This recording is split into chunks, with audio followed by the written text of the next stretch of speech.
Kevin Hollinrake. Mr Speaker, thank you for granting this urgent question, which is to ask the Secretary of State for Housing, Communities, Local Government if she will make a statement on the disruption to waste collection and the deployment of the military in Birmingham. Minister. Thank you. Before I start, can I first of all start by recognising the significant contribution of Pope Francis on his passing, and also as the Minister for Local Government in England, can I wish everyone a happy St George's Day for tomorrow. Mr Speaker, members across the House will be aware of the continuing disruption caused by industrial action in Birmingham.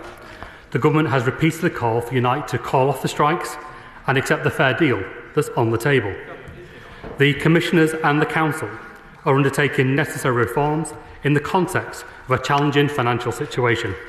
The legacy of equal pay, where women workers were systematically paid less than their male counterparts for similar roles, and though of course the Council must chart that course themselves, our actions speak to our determination for the welfare of the citizens of Birmingham. We've been providing intensive support to the Council in its efforts to address the backlog of waste that has been building up on the city's streets, and significant progress has been made in the last fortnight. Through a concerted effort, and with the assistance of other councils, private operators, and the endeavour of many hundreds of determined workers who have worked extremely long hours, the result, 26,000 tonnes of excess waste have been removed, and the levels are now approaching normal.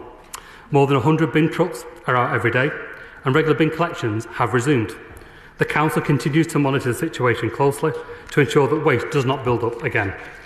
This is a government that stands up for working people. The industrial action is in no one's interest, because the deal on the table is a good deal. The Council has worked hard to offer routes to maintain pay through transferring workers to comparable roles, and in some cases to upskill those workers in scope. There may be details to iron out, of course, but that's why talks are so important. But as we made clear repeatedly, Unite should suspend the strike, they should accept the deal, and they should bring this dispute to an end. The Government will continue to be on the side of the people of Birmingham and to support the Council into creating a sustainable, a fair and a reliable waste service that its residents deserve. Kevin Hollinrake, Secretary of State. Thank you, Mr Speaker. It is astounding that the Secretary of State, having had to resort to calling in the army to cover her blushes for her failure to resolve this situation, was not intending to make an oral statement to the House and had to be dragged before it by means of this urgent question. For she is failing, Mr Speaker, failing to stand up to the unions, failing to protect the residents of the UK's second city, failing to protect the reputation of our nation, and now resorting to being bailed out by our brave armed forces, which I note the Minister did not even mention. It is a national embarrassment, Mr Speaker. Now, I realise the Minister and the Secretary of State were not born until 1980, but many in this House and in the wider country remember the 1970s very well, the winter of discontent. It is clear with this government we risk going back to those days. To prevent that from happening, I offer him and the Secretary of State our support if the Minister will clarify and confirm what is the projected cost to the taxpayer for the involvement of the military.